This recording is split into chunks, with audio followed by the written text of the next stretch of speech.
guys, it's John Nelson, and you are listening to the Starting Block Podcast. This is a show for complete, holistic athletic development. Our objective is to give you the tools to win, whether you're the athlete, the parent, or the coach, and that covers everything. Our show is going to give you the tools, whether it's the training side of it, the rehab, the neuro side of it, the nutrition side of it. We cover all that. Now, if you're new to the show, welcome. Appreciate you joining. Here's how we operate. We are a little different than your standard podcast. We have multiple shows within the show. What does that mean? Well, we have three types of shows you'll hear. First one is going to be a Q&A. That's where myself, my co-host, Chris Scarborough. Good morning, sir. Good morning. That is where Chris and I will take the questions y'all submit to us, and we'll answer them. You can submit those questions to info@startingblockpodcast.com. All right. So those are Q&A questions. So training, performance, rehab, any of that type of stuff, we'll tackle it. The second episode you'll hear from us is a guest interview. That is exactly what it sounds like. That's like every other podcast on the planet. We're going to bring in our colleagues and friends from across the pond, next door. They're going to share their secrets of success, their tools that they use to win with their clients, their patients, their athletes. And we've got such a great guest list over the last year. I've said it a couple times, but our guest list is top notch. And I really think that if you guys don't want to listen to Chris and I, babble on about whatever, then I'd encourage you to check out the guest interviews, because you're probably not going to find a better show out there with a better guest list like ours. So pretty proud of that. Absolutely. So that's our guest interview. And then the final episode is going to be more like a quarterly episode. That's a solo episode on my end. That's going to be 10 to 20 minutes of me brain dumping on you, talking to you a little bit about something that I have seen happen in our market or in the industry, something maybe that I saw from the wellness side of stuff, training, business, motivational, just something like that. Because I know we got a lot of coaches that listen to this, and I think it's important that we all work together and that we share our experiences, and that's how we grow and improve. So that is the Friday Fire. In fact, that's how our show operates. We also have a fee that we ask you guys to pay your dues. We do this for free. All this comes out of our pocket. We have no advertising or anything like that. So all we do is just ask that you share the show. If you got value of it out of the episode, just bring us a friend and subscribe, please. That's all we ask. That doesn't necessarily mean just share on social. That's great. Don't get me wrong. We love that. But send the link to somebody. Give it to a client. Give it to a patient. Send our guest interview to one of your clients. Just help us grow and help us spread this message. That's all we ask. That should wrap up all the housekeeping, Chris. I think we're good, yeah? Think that's good. Cool. Okay. All right. Well, Q&A. Let's get to it. What do we have today? Okay, so let's kind of set the stage for the first question. And I think this is primarily regarding strength training. But should you always learn a technique of a new exercise and perform it slowly? Okay. So in other words, should you learn how to, let's get that correct movement. Let's get let's learn that very, specific movement, say of a bench press or a squat or whatever. Should you always do it slowly and build a strength base before you start developing explosiveness and that sort of thing? I think it's a good question. What do you think? I want to hear your input first. Okay. Well, it depends on the exercise. And I'm going to give you two examples. If I'm teaching someone how to perform a barbell squat, and they've never done one before, we'll probably put a bar on their back that's lighter, maybe even a PVC pipe or a broomstick or something like that, and get them to understand what the movement feels like. Absolutely. Perform it very slowly, develop control, yes. However, let's put it on the opposite end of the spectrum. Let's say you jump and land, which most kids are going to do to some degree, when they're way before they ever learn how to do a squat. And, if you jump up in the air, gravity is going to pull you down at the same rate, It does not care if you're a beginner or not. As soon as you can jump, you have to then land it. So those are by nature, you cannot do slowly, right? You have to, gravity's Yeah. going to pull you down at the exact same rate. So much of it just depends, John. I mean, and not by no means am I giving away like all of Jay Schroeder's stuff, but we all know that Jay is very well known for ISO extremes, which is true, but he's also very well known for altitude drops and rebounds, which are done at altitude drops are just what they say. You you start at altitude and then you drop off of an altitude or an elevated surface. Well, you drop off that elevated surface, you're gonna fall with whatever you know. If you're on a high box, you're gonna be hitting the ground at pretty fast, right? So there is no slow learning curve. You've got to catch yourself. So that all that to say, yes, if it's a lift of some sort with a bar with some external resistance, yeah, we're probably going to teach them how to move it slowly to begin with. But some things just don't lend themselves to that. Altitude drops being one, rebound, as Jay would call them, would do that. And also some of his other exercises that the resistance is a towel, or say, which John, I've seen some of your videos, like where you're doing like a ball drop or something like that, or a light dumbbell. Well, those aren't heavy. You might only use a 1 pound dumbbell or a half pound. We use like a little small weighted medicine ball. Well, they might weigh 3/4 of a pound, but they're going to be moving very fast. And there's really no way to do those slowly and get much benefit out of them. That said, are they dangerous? No. Just because they're done fast? No. They're done for very high repetitions and at very high speeds. So I think that the ultimate answer to that question is it depends. What exercise are we talking about? Sure. No, I don't disagree at all. The main lifts, bench, squat, deadlift, I don't do Olympic lifting, but the main lifts, I think that's pretty obvious. You need to start slow. You need to start progressions because you got to learn technique because you are under load, or the athlete is under some type of load, that external load, not just like a gravity. It's an external load that could hurt them, of course. Right. So, and I do the same thing. Before we start deadlifting, we learn how to do dowel drills. When we start box squatting, we start real light, we start slow. So yes, those are all natural progressions, I think, and I think that's just common sense. I still see people putting 135 on the bar and teaching a kid how to squat, and I still don't understand why you would do that, especially when they're young, 7th, 8th grade, something like that. But sure. So common sense, I think any of the coaches or anybody listening to this show understand that. Where I think the question is more interesting is how it relates to rebounds or reflexive work, like you were talking about. You can't really alter gravity, I guess. I mean, I guess maybe you can, I don't know, based on box height. But right. How you perform that exercise is very interesting. And I think about a case I just had this past week with I think she was probably 13 or 14. She's a soccer player. She's been in my system for a little while. Mm-hmm. But we were doing like a rebound bent over dumbbell row. And what I noticed was the position just didn't even register with her, which I thought was interesting because we have done basic strength stuff like some rows, because I still believe, regardless of whatever people think about ISO's rebound, I still think there's a benefit to getting strong with a bar or dumbbells, especially at that age a little bit. Mm-hmm. It's not the main part of their program, but it's definitely beneficial. Mm-hmm. She'd already done rows, but when we tried to speed this up, she couldn't figure it out.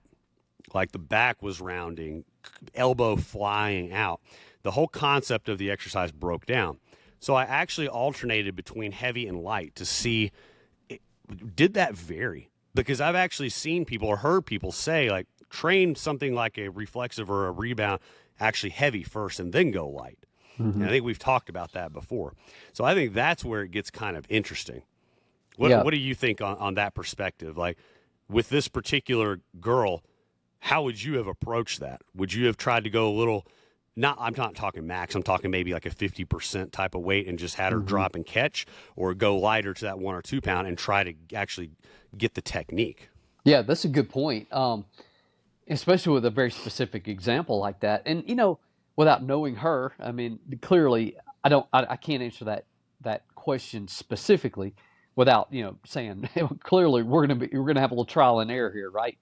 Um, that said, I'd probably start with I'd probably break that part down. Okay, she's rounding a little bit. Okay, maybe she could do the altitude part, but she starts messing up when she pulls the weight back.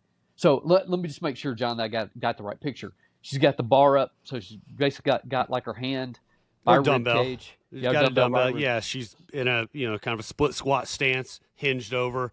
Yep, I try to coach keep the chest fairly or as close to parallel to the floor as possible, yep. using the non-working hand to support yourself on that knee. Right. So yeah, it's in a case like that. Yeah, I mean, find the position, just like you said. Try the altitude part. Drop it, catch it. Do you lose position? Well, instead of maybe dropping it, maybe just have her punch it. Punch it, but don't actually release the dumbbell or the ball. So now she's losing position. Well, in that case, it could be a very simple case of we just got to do some more basics. Mm-hmm. Just some basic dumbbell row. Or barbell row, just learn that position better, develop strength in that position is what it could be. But then again, it could be, like you said, reflexive in that velocity, something about that velocity. Her brain does not like it, and she begins to lose position. And again, without knowing this person, that's going to be a trial and error. Might try a little Yeah. bit of everything, see which one works. Yeah. So it's definitely with main lifts, of course, start slow, get technique, but then I want to get out of that type of mentality as quickly as possible. Sure. We've talked about squatting and why I don't use a lot of squat. I'll have our athletes box squat though. We've talked about that because I know they're going to squat at school, and I know parents still think that squat numbers are important. So we'll box squat to at least get some benefit out of it. But a traditional back squat, for example, I'm just not a believer in. I think it teaches the wrong position. It's like having your foot on the brake and the gas at the same time. And so you can at least learn how to do the movement at a young age, but then we go through that phase quick. We get out of that. We don't even worry about the lifting side unless we're doing the box squat, but I still tell them to get down and get off the box quick. And then we try to get as explosive as we can because these slow patterns, these slow movements are not going to benefit the athletes in the long run when it comes to the lifting side of stuff.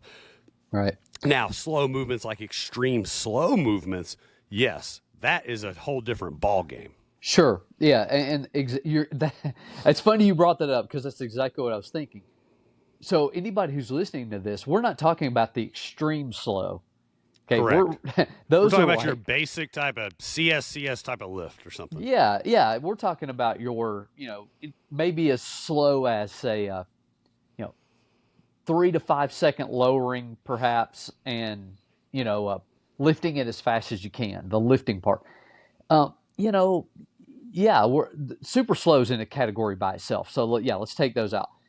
But yeah, as far as a super slow lowering, as a just slow controlled movement, as a general rule, if it has significant external resistance, like a barbell, like maybe a heavier dumbbell, yes, you're probably going to do those a little bit slower and controlled until you develop the position skill.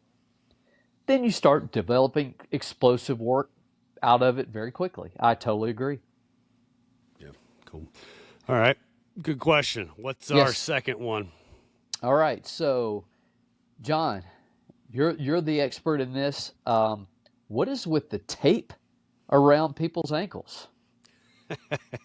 So, by the way, we're not talking. By the way, guys, we're not talking about somebody has a massive like a lower ankle sprain, and their whole ankle is taped up, or spatting a shoe like for a football player. We're referring to this tape that is famous in John's facility as well as several other facilities around the country. Yeah. Okay, so the tape. The tape is there to stabilize the tib-fib joint.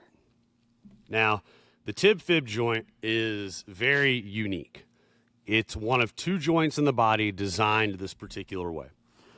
The tib fib joint, the other joint's the SI joint, by the way, sacroiliac joint. Sacroiliac. Yep. So the tib fib joint, what makes it so unique is that there is no muscle that directly connects the joint together to stabilize it. The muscle that actually runs by the joint ties into the foot.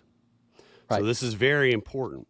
So that means that that joint is only stabilized by ligament-based structure. Now, that can be problematic because if you roll your ankle, and I tell people it doesn't even have to be severe. It could be just tripping over the curb. I did it a couple weeks ago playing with the horses. I rolled my ankle in a hole. So what happens is that creates a stretch on the ligament. And that stretch in the ligament there creates this instability. And this instability causes the joint receptors to misfire. They get confused. The joint receptors can't tell the brain, hey, force is coming in through the foot and the ankle when you step. We kind of touched on this in one of those episodes about the brain not understanding where the foot is. Yes. Yeah. And so when the joint receptor can't tell the brain force is coming in, it's not really going to be able to tell the muscles to turn on and have that timing mechanism that they need to absorb force efficiently. It's going to alter that. And that is very important because we have to have the proper timing of these muscles so they can absorb force, not only to protect and stabilize us, but in order for us to perform at our maximum capacity. Right. And so the tape compresses the joint and takes that stretch off of that ligament and allows that ligament to heal. Takes about 6 to 8 weeks for it to heal.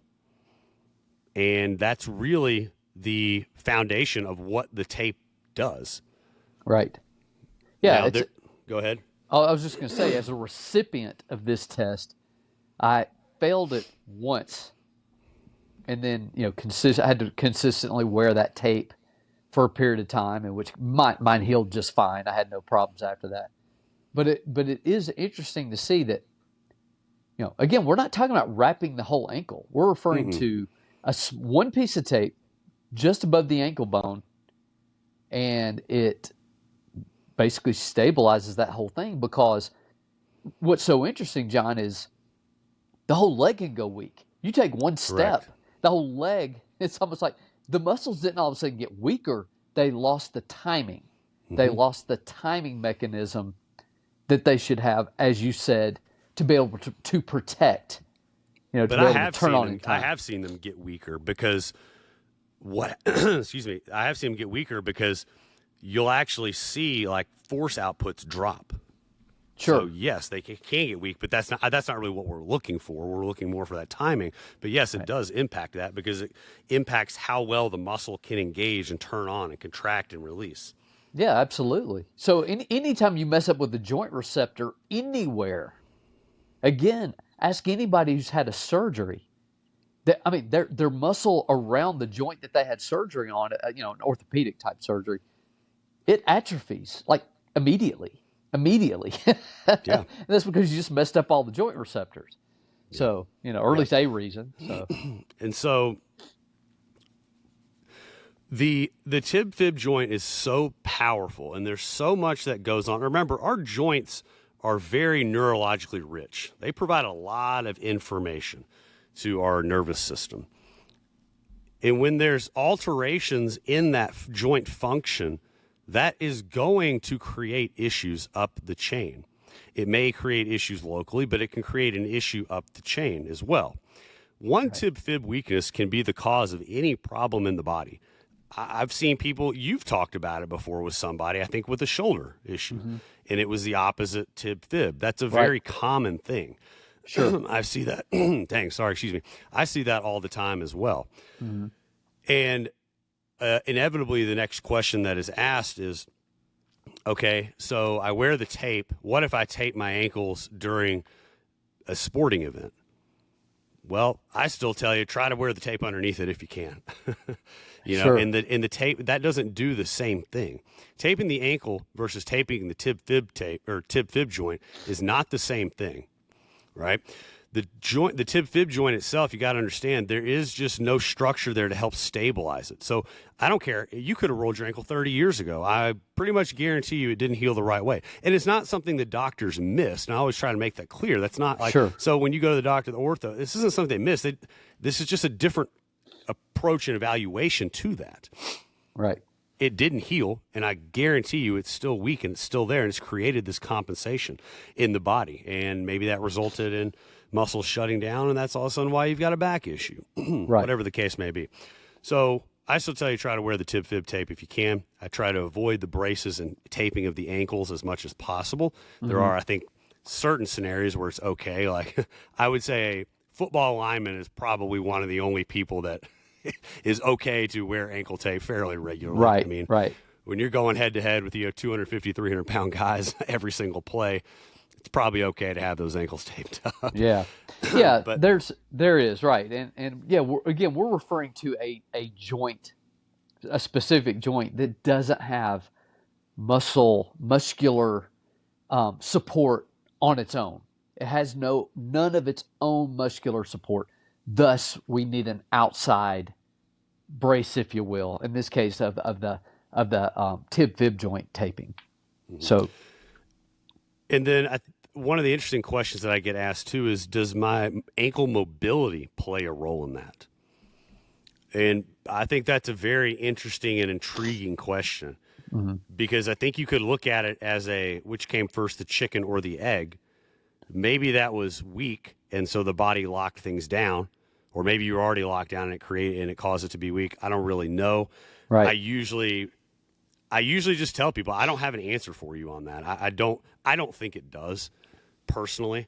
I think your lack of ankle mobility is something separate, but I don't know. I could be wrong. But Right. after that, taking the tib fib joint to the next level, after it's taped, it's imperative that we actually start to re-engage those receptors. We have to retrain that joint how to actually communicate and send the proper signals up. Because if you've had that joint weak for 5 years and didn't even know it, you've created all these compensation patterns that don't just go away.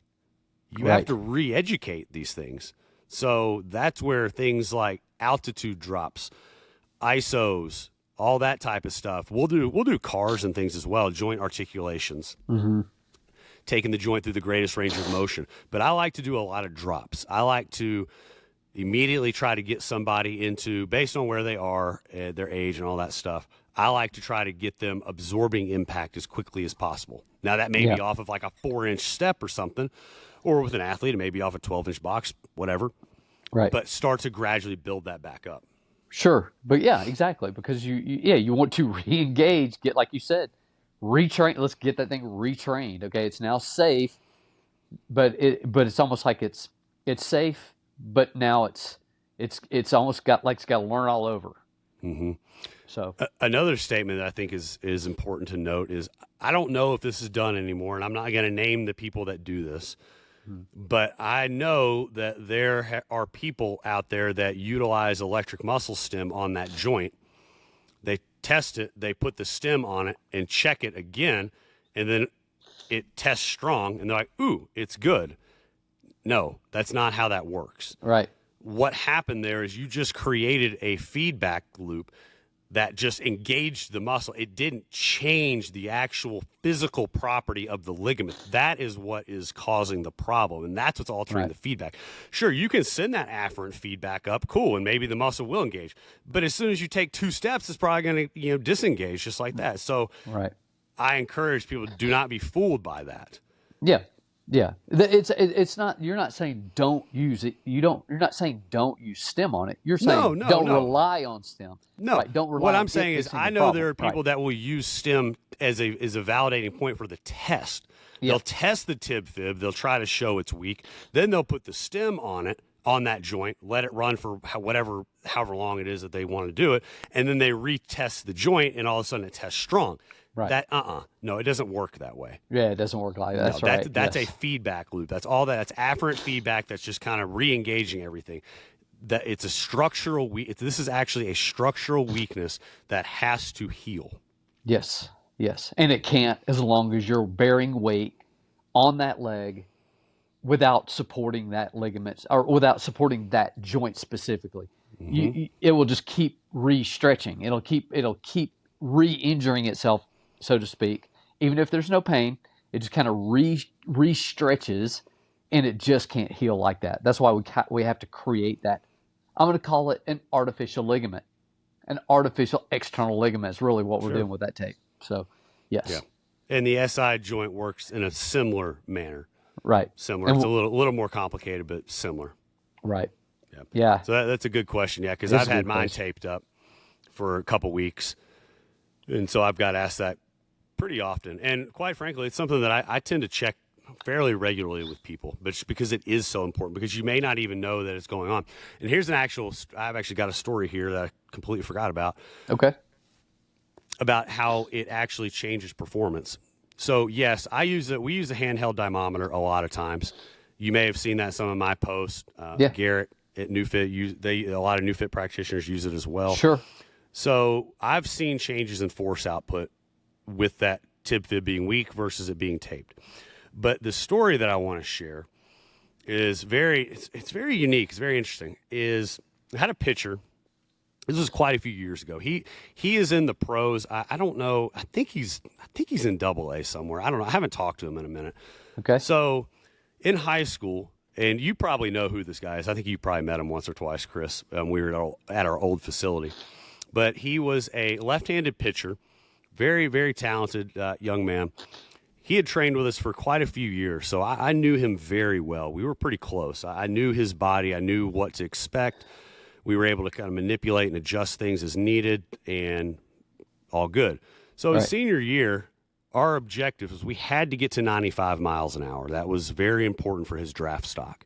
okay, And we did. We did. It climbed up. I think his first outing or two, he was like 92, 93, something like that. And then, popped off 95, which is usually how it works, at least the way that I see it. Now, that's actually a whole hmm, other topic and conversation about why that happens.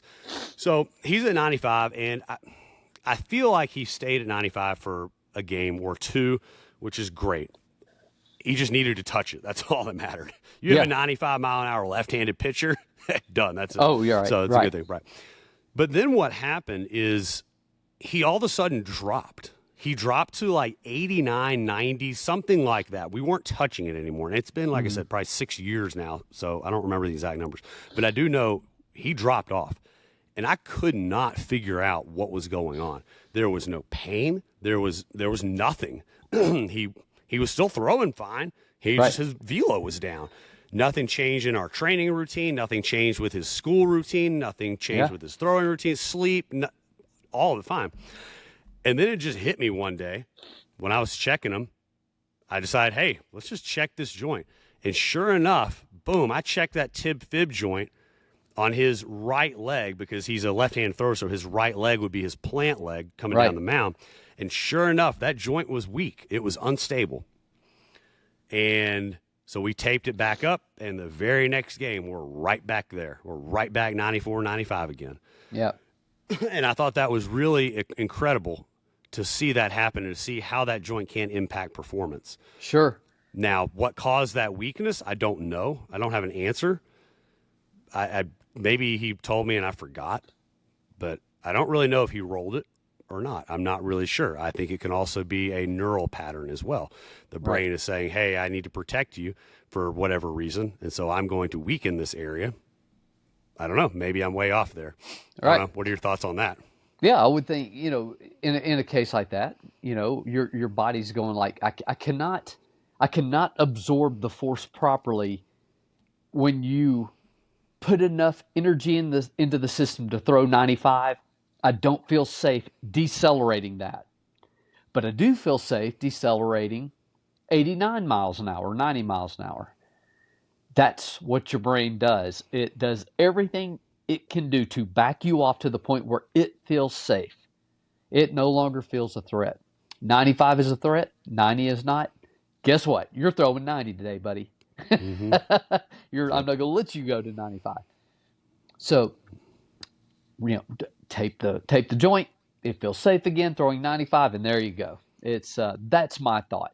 I still Yep. think it ultimately comes down to what do I feel safe doing?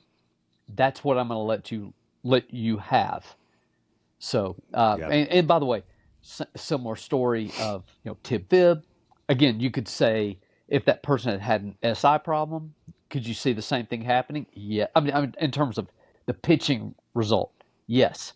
I had a very similar response to someone who had a bicep tendon issue. Same response, loss of velocity, no pain, no specific injury, just loss of velocity. And guess what? You fix that problem, and the velocity climbs itself back up. Yep. Yeah. And then it could go even deeper into trauma and emotions and all kinds of stuff. But Oh, sure. there's a little teaser for next time. But Yeah, there you go. in essence, there you go. That's what the ankle tape's about. Right, right. All right. Those are good questions. Yes. Good stuff. Appreciate you guys asking those. And so that's going to wrap it up for us, guys. Remember, pay your dues, share the show. If you got some value out of this, bring us a friend. Appreciate you guys. Love you guys. Talk to you soon.